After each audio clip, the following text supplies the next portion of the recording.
Hola my lover, j'espère que tu vas bien. Quant à moi, je vais très bien. Je suis contente de te retrouver pour cette nouvelle vidéo. Qu'allons-nous parler sur cette nouvelle vidéo? Nous allons parler de quoi? Pour les nouvelles, je m'appelle Delphine. N'hésitez pas en tout cas à faire un tour dans ma chaîne. Voir s'il y a quelque chose qui va vous plaire. Des sujets, j'aborde les sujets des couples, j'aborde les sujets des relations amoureuses. J'aborde les sujets des mariages. En gros, j'aborde les sujets des familles. D'accord? Là, nous allons parler de 9 problèmes. 9 problèmes qu'on constate au début d'une relation et qu'on néglige et qui s'empirent au fil du temps. D'accord? 9 problèmes constatés au début d'une relation et qui s'empirent par la suite avec le temps. D'accord? Premièrement, nous allons parler de quoi? Manque de confiance. Il est vrai que au début d'une relation, tu ne peux pas faire confiance à une personne tout de suite.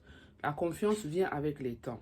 Mais si tu estimes que tu vois qu'il y a avec le temps, mais si tu vois que vraiment tu as l'impression de ne pas faire confiance aux paroles de ton conjoint, tu as l'impression de ne pas lui faire, de ne pas croire à ce qu'il te dit, de ne pas croire à ce qu'il fait, sachez-le qu'il y a un problème. Parce que la base d'un couple, c'est la confiance. D'accord? Si dès le départ de votre relation, tu trouves que tu n'as pas confiance en lui, tu trouves que tu n'as pas du tout confiance en lui, il y a un problème.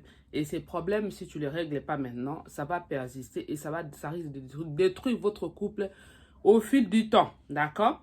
Deuxièmement, nous allons parler de la communication qui n'est pas fluide. D'accord? La communication, c'est un élément qui est important dans le couple. D'accord?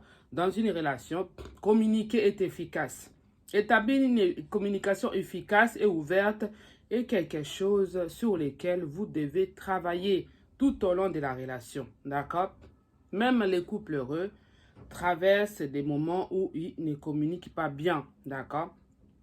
Si la communication ne se déroule pas bien, de manière relativement fluide, d'accord, depuis le début de la relation, probablement il y aura des soucis à la longue, d'accord. Quand votre relation va évoluer, il y aura des soucis là-dessus parce que la communication fait partie des choses importantes, d'accord, des choses importantes qui fixent une relation, d'accord. Troisièmement, nous allons parler de quoi? De manque de respect, ok, de manque de respect. Si quelqu'un est incapable d'être respectueux au début d'une relation, my lover, sache-le que cette personne-là, avec les temps, il ne le sera jamais, d'accord? S'il est incapable, parce qu'il veut te conquérir, quand on est au début d'une relation, on cherche à conquérir l'autre, on cherche à séduire l'autre. Si au début de votre relation, cette personne, ton conjoint, n'arrive pas à te respecter, c'est pas plus tard qu'il va le faire, d'accord? C'est une erreur que nous commettons souvent, nous les femmes, on se dit,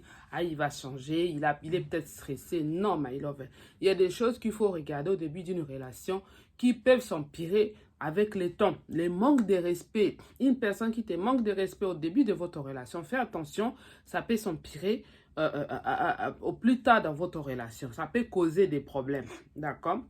Il ne laissera pas. Si vous manquez votre partenaire expose pour un truc, s'il expose de colère pour un truc qui n'a pas de sens, par exemple. S'il se comporte parfois de manière agressive, qui s'il cesse de vous parler lorsque quelque chose ne va pas bien, lorsque vous ne faites pas attention à lui, il s'explose, d'accord? Il s'explose de colère, d'accord? Il n'est probablement pas une personne émotionnellement stable. Exactement, my lover, hein? C'est un fait qui peut entraîner de nombreux problèmes à l'avenir. Oui, my lover, si une personne est agressive, si au début de votre relation, il n'arrive pas à vous respecter, peut-être c'est un problème de comportement, peut-être qu'une personne qui a des problèmes de comportement. Donc, il faut dicter dès le début de votre relation si cette personne-là peut vous respecter plus tard, d'accord? Alors, cinquièmement, la jalousie. Au début de la relation, on peut croire que la jalousie est tout à fait normale. La personne tient à moi, il est jaloux de moi. D'accord? Ça peut sembler une preuve d'amour.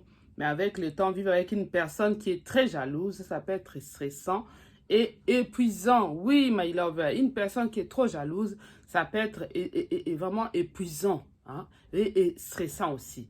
D'accord? Parce que tu te dis toujours, ah, qu'est-ce qu'il va penser? Tu es obligé de contrôler quand tu appelles, tu fais tes appels, tu es obligé de contrôler, tu es obligé de contrôler ce que tu dis. Si tu communiques au téléphone, tu es obligé d'avoir peur de lui quand tu es au téléphone parce qu'en fait, tu ne sais pas à quoi t'attendre avec lui. Gardez toujours à l'esprit, my lover, la jalousie est l'occasion idéale pour se sentir le propriétaire du partenaire. On envahit les espaces personnels. D'accord? Ok? Les téléphones portables, contrôler les téléphones portables, les réseaux sociaux, tout ça, ce sont des choses qui peuvent être agaçantes pour l'autre. D'accord? Et ce sont des choses que nous, on néglige au début d'une relation. On s'est dit, c'est rien, il tient à moi, il est amoureux de moi, c'est pour ça qu'il est comme ça. Pas toujours, my lover. C'est des choses qu'il faut faire attention au début d'une relation et qui peuvent s'empirer plus tard. D'accord? C'est vraiment des choses à faire attention. J'ai parlé de manque de respect, j'ai parlé d'il n'y a pas de confiance, j'ai parlé de quoi? J'ai parlé de la jalousie. Voilà, et c'est des éléments à tenir en compte au début d'une relation. J'ai parlé de la communication qui n'est pas fluide. C'est des choses à tenir en compte. D'accord? Alors, on va parler de sixièmement, la difficulté à fixer des limites. Avec cette personne-là, tu as du mal. Tu es quelqu'un qui aime que ça soit ordonné. Tu aimes que quelqu'un voilà, que chacun garde ses limites, son espace personnel. Voilà, j'ai toujours dit que même si on est en couple, on a besoin de son espace vital. On a besoin de cet espace-là. Si cet espace-là n'est pas là, tu as du mal avec lui. Tu as du mal à communiquer. Tu as du mal à faire. Ce sont des choses qui peuvent s'empirer à la longue. Les limites floues des relations de couple conduisent presque toujours au ressentiment. D'accord? Bien que beaucoup de gens aient l'idée erronée que nous devions aimer les autres, quoi qu'il arrive, nous devons d'abord développer l'estime de soi et établir des limites pour que la coexistence soit saine. Oui, my love, il faut qu'il y ait des limites dans un couple pour que la coexistence soit saine, pour que le couple soit sain. D'accord? Ensuite, établir au début de la relation combien de temps vous passerez ensemble et séparément. Comment vous allez faire face aux interférences de la belle famille ou définir, par exemple, ce que vous considérez comme de l'infidélité peut vous éviter d'avoir des disputes et des malentendus des années plus tard. Tout à fait. C'est juste ça, en fait. Voilà, il faut qu'il y ait des limites dans le couple. Même si tu as du mal à mettre des limites avec ses conjoints, avec ses conjointes-là, my love, c'est qu'il y a quelque chose qui cloche. C'est que vraiment, plus tard, ça risque d'être un couple qui sera pesant et tu ne seras pas épanoui dans une telle relation. Septièmement, un partenaire contrôlant et exigeant. C'est de ça qu'il s'agit. Un partenaire qui contrôle tout et qui est trop exigeant. Ça, au début d'une relation, on peut se dire oui, mais si on ne règle pas ça, ça peut s'empirer par la suite, my lover. Au cours des premiers mois d'une relation où vous voulez impressionner l'autre, les gens donnent généralement le meilleur d'eux-mêmes. Et parfois, ce qui semble être un comportement inoffensif ou une démonstration d'affection, comme demander à changer de vêtements parce que vous seriez plus à l'aise avec un autre, peut-être un drapeau rouge que vos partenaires vous contrôlent ou exigeant, d'accord? Non seulement cela va empirer avec le temps, mais cela peut également présager que vous êtes avec une personne potentiellement abusive et toxique. Oui, oui, my lover. Une personne qui est trop exigeante peut finir plus tard comme une personne toxique. Peut finir une personne comme une personne narcissique. Oui, my lover, il ne faut pas se voiler la face. Des fois, on se voile la face parce qu'on est amoureux, mais on ne tient pas compte de ce qui va engendrer plus tard dans la relation. C'est ça qui est dangereux. C'est qu'on est tellement amoureux, on oublie d'être objectif au début, mais après, on oublie qu'on peut souffrir plus tard. Certains comportements, certaines problématiques qu'on constate au début d'une relation peuvent finir par des drames plus tard. Donc, ouvrez bien les yeux, my lover. Ouvrez bien vos yeux et soyez objectifs au début d'une relation. Je vous ai toujours dit dans une de mes vidéos, ok, commencez à aimer toujours par votre tête et le cœur vient après. Oui, commencez à aimer par la tête et le cœur vient venir après. Parce que quand tu n'aimes pas la tête, tu seras objectif, tu seras objectif, voir avec qui j'ai affaire, tu vas examiner la situation, on va même de donner ton cœur tout de suite. C'est de ça qu'il s'agit, my lover. Huitièmement, ou septièmement, vous gérez votre argent de manière différente. La gestion de l'argent est différente. C'est-à-dire que tu as affaire, toi tu es quelqu'un d'économe, tu aimes économiser, mettre l'argent de côté pour des projets, mais tu te retrouves avec une personne qui ne sait pas économiser, c'est une personne qui est dépensière, une personne qui aime faire la fête. Pour lui, dépenser l'argent, c'est rien. Donc voilà, les projets viennent faire, vous vivez au jour le jour. Mais dans le couple, vous avez besoin de planifier au niveau de l'argent. Vous avez besoin de mettre l'argent de côté pour faire des projets, pour réaliser des projets d'avenir. Mais si vous gérez mal votre argent, vous avez différentes manières de gérer l'argent, ça posera problème plus tard dans votre couple parce que vous n'allez pas être sous la même longueur d'onde. Quand toi, tu auras besoin d'économiser, lui, il va te dire, j'ai pas envie d'économiser, je dois vivre. Je dois acheter ceci, je dois acheter cela. Il aime les dettes, il encourt des dettes à gauche, à droite. Toi, tu n'es pas comme ça. Ça risque de poser problème plus tard. Oui, c'est des problèmes qu'on néglige au début, mais qui peuvent engendrer des problèmes plus tard. D'accord, my lover? Ça peut engendrer des problèmes plus tard. C'est de ça qu'il s'agit. D'accord? Alors, septièmement, et là, on va dire huitièmement, faire attention, les problèmes d'argent, ça pose beaucoup de problèmes dans le couple. Faire attention, se mettre d'accord dès le départ au premier abord pour les conseils concernant les problèmes d'argent. Si tu ne fais pas attention, tu vas pleurer plus tard, my lover. Oui. C'est de ça qu'il s'agit. Huitièmement, ne rien avoir en commun. Ne rien avoir en commun avec la personne. Si vous voulez être heureux en couple, my lover, oubliez cette histoire on dit souvent les opposés s'attirent. Ah oui, on dit souvent les opposés s'attirent. Vous n'avez rien à voir en commun avec cet homme qui est en face de toi. Vous n'avez rien en commun avec cette femme qui est en face de toi. Hein? Les opposés s'attirent. Oui, c'est ça. Les opposés s'attirent, mais ça s'attire que pour un moment. Pour une relation brève. Pour une relation pas de longue durée, my lover. D'accord? Pour une relation qui est juste éphémère. Mais les opposés s'attirent là. Pour longue durée là, ça ne va pas marcher.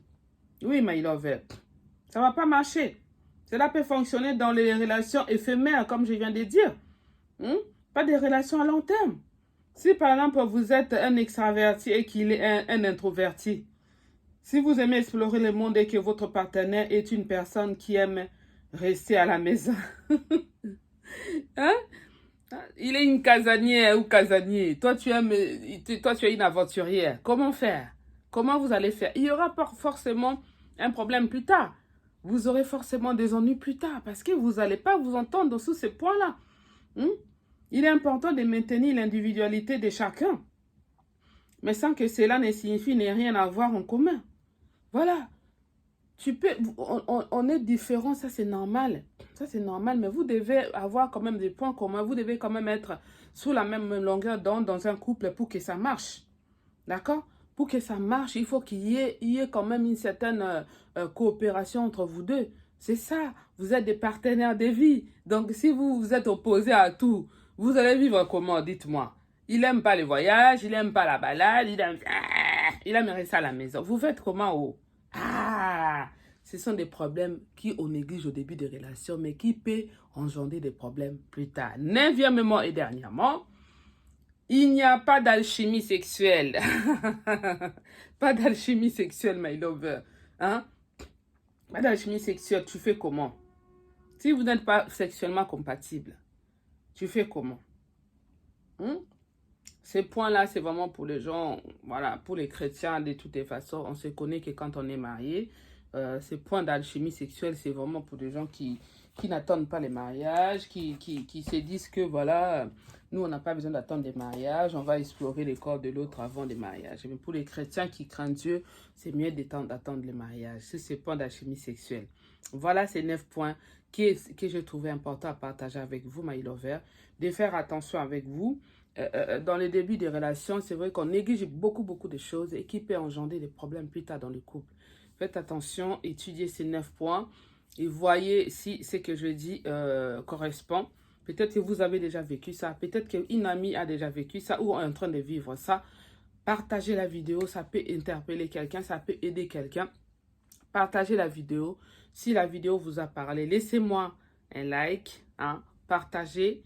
Abonnez-vous, ce n'est pas encore le cas pour me soutenir. Et moi, je vous dis donc, Kamis Lamida, Kamis Lamida, Kamis Lamida, Kamis Lamida. Je vous dis donc à très bientôt, mes lovers, pour de nouvelles vidéos. Désolée, je n'ai pas pu faire vidéo avant. Très occupée. Je vous dis donc à très bientôt pour de nouvelles vidéos. Portez-vous bien. Vamos. Ciao, ciao. With you, I can be sad with you. Just take my hand and fly up through the